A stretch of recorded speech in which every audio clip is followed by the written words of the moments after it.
Watching. This is obviously your tongue jack here. This goes up and down utilizing this button. This is a 12-volt tongue jack, so it's going to work off the battery. So if you pull over on the side of the road, you're going to be able to use it. You don't have to have electric to make this work. This is how you're going to hook up to your camper, 2 5/16 inch ball, and this is your coupler right here that locks it into place. Over here, we have your docking station. This is where you're going to hook your water up. You have 2 ways you can use water on a camper. You have what they call city water, and they have fresh water. City water is going to hook up right here. That's when you hook up to a water hose at the campground, and that's going to supply you with water pressure and water, obviously, straight into the lines of your camper. It's going to bypass the freshwater tank altogether.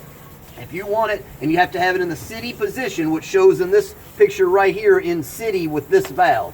If you want to fill the freshwater tank up, you hook up the water hose here, flip this valve down to tank fill, and that's going to fill your freshwater tank up. That's the other way you can utilize water. That's how you're going to do it if you go primitive camping and you need to bring the water with you. You're going to fill your tank up prior to leaving or on the way there, and then you're going to utilize the water tank on the camper to supply your water. You do need to remember that you'll have to turn your water pump on, and I'll show you how to do that once we make it into the camper, because you have to have water pressure to make it come up out of the freshwater tank. But remember, you're only going to use your water pump when you're utilizing your freshwater tank. You never use it when you're using a city water connection because you already have water pressure off of the hose. While we're over here, we can talk about the outside shower. This is your outside shower. This is a simple quick connect fitting like an air hose. You push this down, plug the hose in, pull this back out to clamp it in place, and then you have water outside.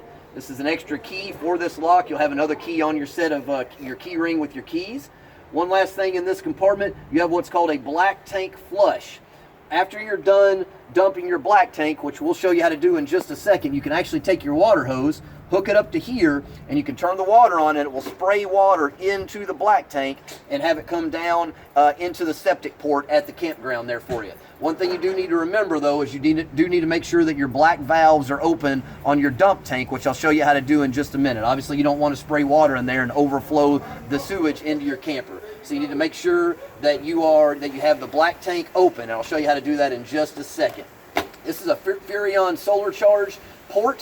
You're able to hook up a Furrion solar panel system to this. They're a few $100s. What this will do would be to help keep your battery charged. If you go camping to regular campgrounds where you have electric, you don't have to worry about that, because anytime you're plugged into electric, it's charging your battery.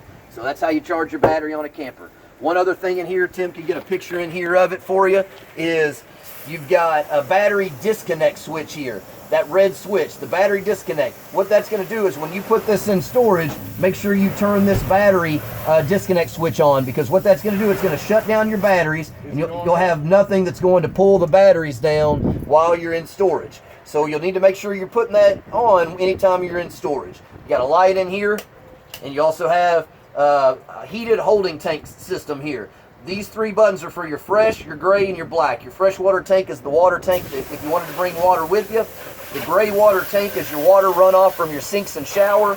The black tank is obviously your sewage. That's in your toilet. What these buttons do is they simply heat those tanks. So if you're going to camp in freezing temperatures, make sure you come and push these on. These last 2 buttons that say extend and retract are your leveling system, or excuse me, your stabilizer system jacks on the corners. What those are going to do is you'll put your jacks down, and those are going to essentially stabilize the camper so you don't get the rocking boat feeling as you're moving around in it. These are not designed to actually level the camper or to lift the camper. Just push them till the jacks come down and make good solid contact, and that's going to stabilize your camper for you. All right, we're going to move down the camper here to some more items. This is your outside storage. So you have good storage here. It's a good spot to keep your hose. That's where it'll be when you get your camper. You also have your end caps for your bumper, and that'll be where you could store your sewer hose if you choose to do so, is in your bumper. These are slam latch doors. All you got to do is let them drop and they'll latch into place. Further on down here is what we were talking about earlier. This is your gray and your black tank dump. This is how you're going to dump your camper. Tim will show you down here. You've got sewage pipe here. And then the gray is the left side, the black is the right side. Remember, the black is going to be your sewage. When you hook your sewer hose up here, pull the black first. This is a gravity-fed system. The gravity is going to trickle the sewage out of the camper. Once the sewage comes out, pull the gray valve there. That's going to be the water runoff from your sinks and your shower. That's going to flush out the sewage particles in the hose itself. So always do black first, then gray to help flush it out. Then shut the valves. Put the cap back on, and you're good to go with your sewage there. It's a very simple system to dump your tanks. Underneath your camper, Tim will show you your wheels here. The center hubs, the center hub caps will actually pop off, and they have grease fittings on them. You can hook up a grease gun after a few thousand miles and grease your bearings up that way. You don't have to pull the whole wheel off to do it. This is your bumper. In here is where you can store your sewer hose. You can put your sewer hose in there and put those end caps that I mentioned onto the bumper. You also have a 2-inch receiver on the back, and that's where you could store possibly a bike rack or a tray or something like that. All right. I don't have my keys on me. You got your keys on you? No. We'll have to come back to this one in just a second when we come back out. You might want to just turn it off for a second. We'll go back.